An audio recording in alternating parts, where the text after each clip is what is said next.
Good afternoon, I'm Riza Diaz. This is One News Now.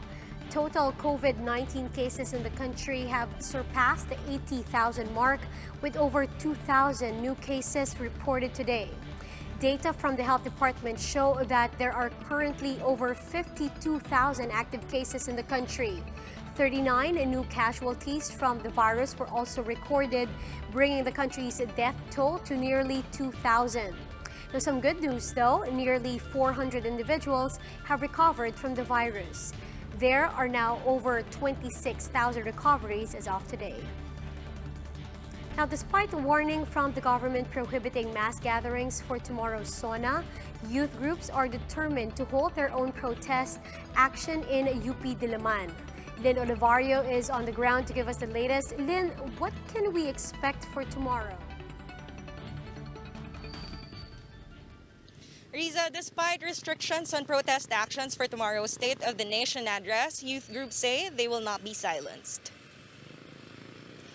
Over at the Kabataan Party List headquarters in Quezon City, several youth groups worked on painting placards with messages calling for mass testing, the junking of the anti-terror law, and no to charter change, just to name a few.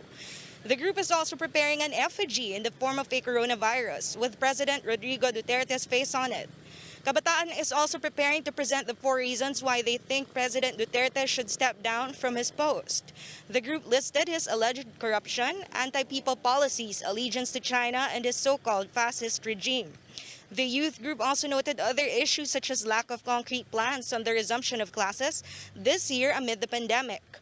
Raul Manuel, convener of the Youth Act Now Against Tyranny, says they've been getting individual reports of students who have resorted to selling nude photos just to be able to buy a laptop to allow them to participate in online learning.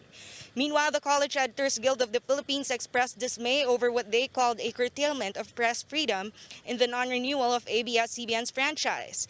The National Union of Students of the Philippines assured the public that they will observe physical distancing and other necessary health protocols as they have done in previous rallies. Riza, around 50 youth groups will assemble tomorrow at 7:30 a.m. in Philco before heading here in UP Diliman, where protests are allowed to be staged. Their program will only last until 12 p.m. Riza. Thank you. Lena Navarro reporting live from UP Diliman.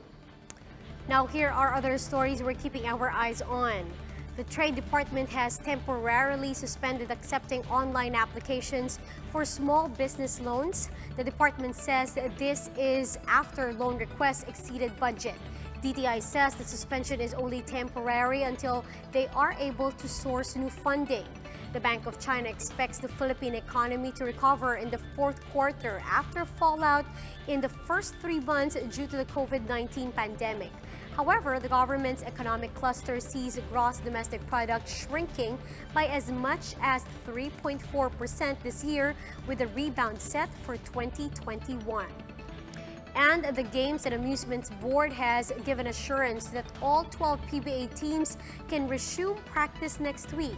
The board says a joint administrative order detailing guidelines on the resumption of practice will be released tomorrow. For more updates, follow News 5, the Philippine Star, and Business World online. Visit our website, onenews.ph, for more in-depth analysis. You can also catch One News on Signal Play app.